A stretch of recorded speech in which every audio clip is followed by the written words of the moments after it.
악한 영들은 밖에도 있고 우리 안에도 있습니다.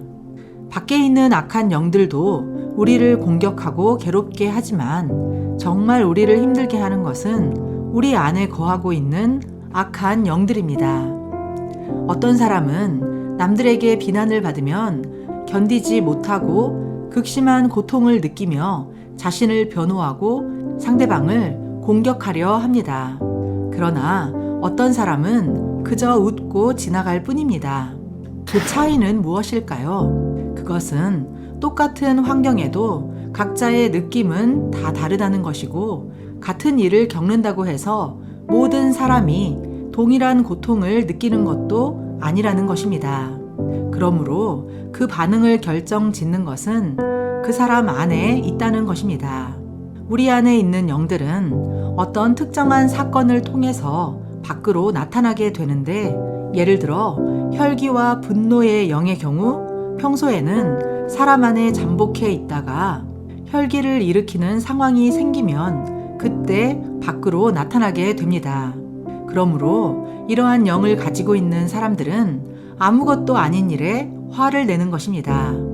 그 영들은 갑자기 하늘에서 떨어진 것이 아니라 평소에 그 사람 안에 살고 있는 영들인 것입니다. 자기 안에 혈기나 억울함의 영들이 다 청소된 사람은 외부 환경에 의해서 그러한 것들이 드러나지 않을 것입니다. 그러므로 분노하고 억울해하며 자기를 변호하려고 애를 쓰지도 않습니다. 그러나 평소에 그러한 영을 가지고 있는 사람들은 어떤 비슷한 상황이 생기기만 하면 혈기를 드러내고 억울해하며 자신 안에 있는 것을 드러내는 것입니다. 만약 주차 때문에 싸우는 사람은 주차 문제가 아니라도 다른 문제를 가지고도 열심히 싸울 것입니다. 그것은 그 사람 안에 분쟁의 영이 있기 때문입니다.